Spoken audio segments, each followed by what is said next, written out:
Lighten the day. Heaven is the destination, Jesus is the road. Have you ever wondered what it would look like if heaven broke into earth, right in the middle of ordinary life?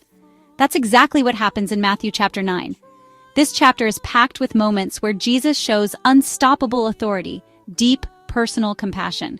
Let me walk you through it. First, Jesus steps into a crowded house and a paralyzed man is lowered before him. Jesus says, "Your sins are forgiven." The crowd is stunned. Only God can forgive sins, right? To prove it, Jesus tells the man to get up and walk, and he does. Jesus isn't just a healer. He sets us free from everything that holds us down, even sin itself. Then Jesus sees Matthew, a tax collector, someone everyone else avoided. Jesus says, "Follow me." Matthew drops everything and goes. Jesus isn't looking for perfect people. He's calling those who know they need him. I didn't come to call the righteous, but sinners. People ask about fasting. Jesus answers, when you're with the bridegroom, you celebrate. He's bringing something new, something joyful that won't fit old traditions. A desperate father begs Jesus to save his dying daughter. On the way, a woman who'd suffered 12 years touches Jesus' robe. And instantly she's healed. Jesus takes the girl's hand. She rises from the dead. Here, Jesus shows his power over disease, death. Two blind men follow, crying out for mercy. Jesus asks if they believe he can heal them. They say yes. He touches their eyes, their world floods with light. Their faith made the impossible possible. A mute man possessed by a demon is brought to Jesus. With a word, Jesus sets him free.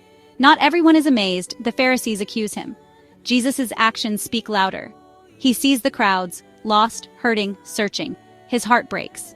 The takeaway is faith in Jesus will accomplish things you never thought possible, and you can place your trust in him as his actions show how trustworthy he is. If you want a more detailed explanation for each passage in the chapter, stick around to see a more in-depth explanation. If you're searching for hope but life just feels stuck, this story's for you.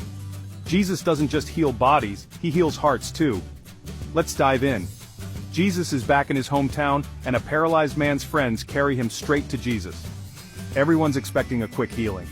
But Jesus surprises them. Take heart, your sins are forgiven. Wait, what? The man came for a miracle walk, but Jesus goes deeper.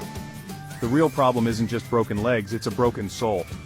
The religious leaders freak out, only God can forgive sins. But Jesus, knowing their thoughts, flips the script. He asks, which is easier to say, your sins are forgiven, or get up and walk? To prove his authority, Jesus tells the man, rise, pick up your mat, and go home. Instantly the man stands up, healed in body and soul. The crowd's stunned. They know something divine just happened, even if they don't grasp it all. So what's the deeper miracle? It's not just about walking, it's about forgiveness. Jesus shows us that our greatest need is for a clean heart, and he alone has the power to give it. Let's be people of bold faith, bringing ourselves and others to Jesus, trusting him for the healing we can see and the grace we can't. Like, comment, and follow for more. What if I told you that Jesus' closest followers weren't perfect people, but outcasts, just like Matthew, the tax collector? In Matthew 9:13, Jesus does something shocking. He walks up to Matthew, a tax collector, someone everyone hated, and simply says, "Follow me." And Matthew leaves everything behind. Right away we see Jesus' power to call anyone, no matter their past. But then, it gets even better. Jesus sits down for dinner, surrounded by tax collectors and sinners. The religious leaders can't believe it. They whisper, "Why does he eat with people like that?" But Jesus isn't bothered.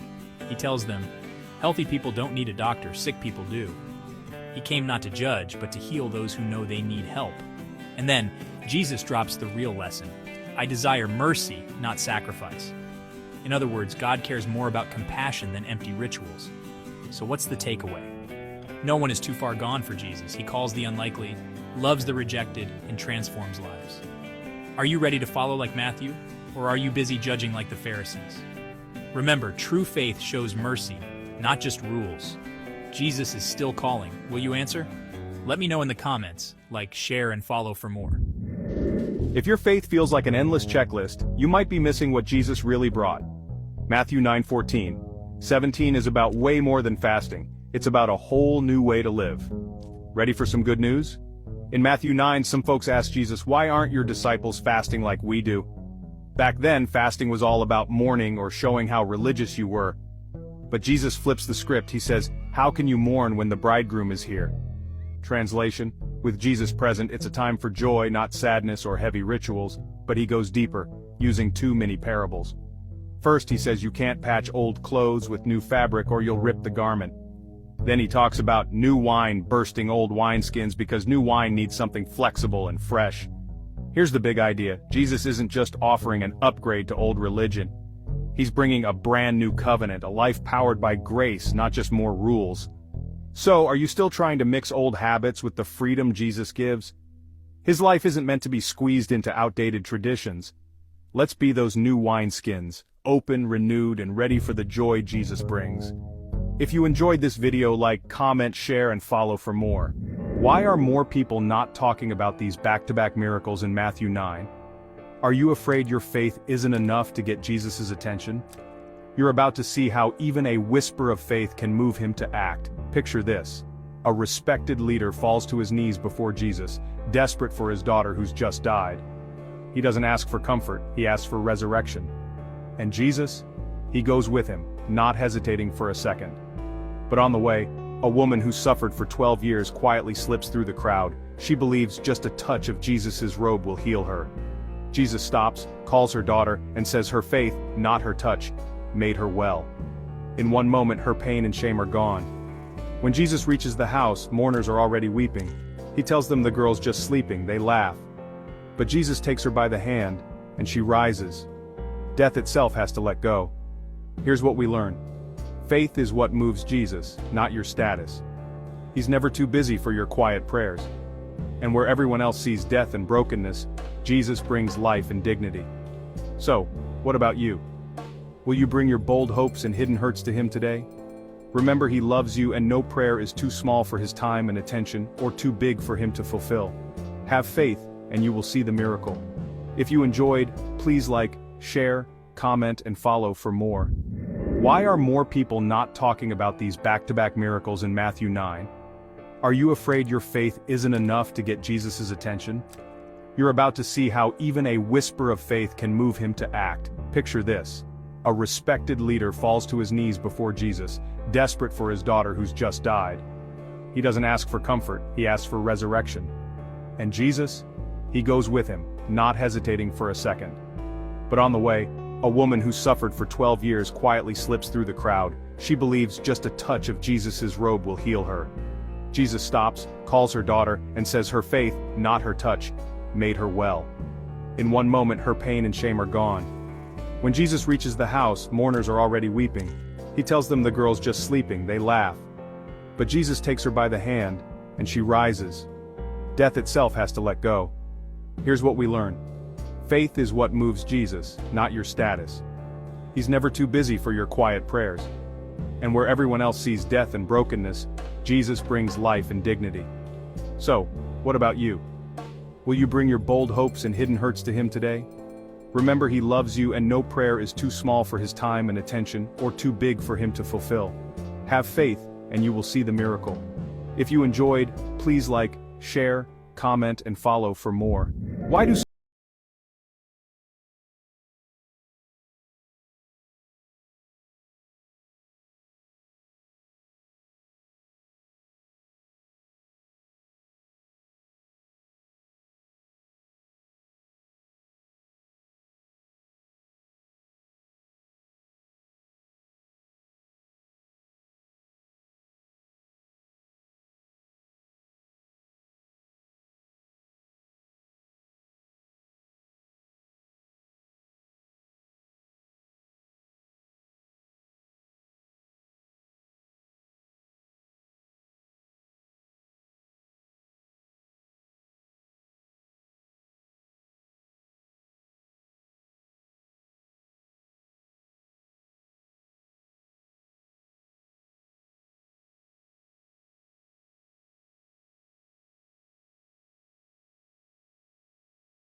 comment, share, and follow for more?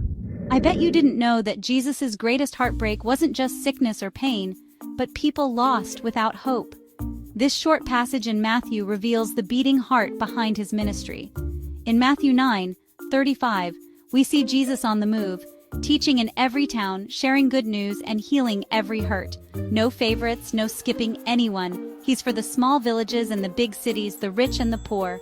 But then, in verse 36, something incredible happens. Jesus looks at the crowds and feels deep, aching compassion. He sees people who are worn out, lost, like sheep without a shepherd. He isn't annoyed or impatient. He's moved to care because every soul matters to him. Then comes the challenge. The harvest is plentiful, but the workers are few. Jesus sees a world ready for hope, but not enough people stepping up. And his first command? Not go, but pray. Pray for more helpers, more hearts ready to love, serve, and share God's kingdom. So, what does this mean for us? See people with Jesus' compassion, pray with urgency, and be open, because sometimes your prayer to send workers might just start with you. Matthew 9:35-38 isn't just history, it's our invitation. Will you answer the call? If you enjoyed, please like, comment, share, and follow for more. Where every broken heart finally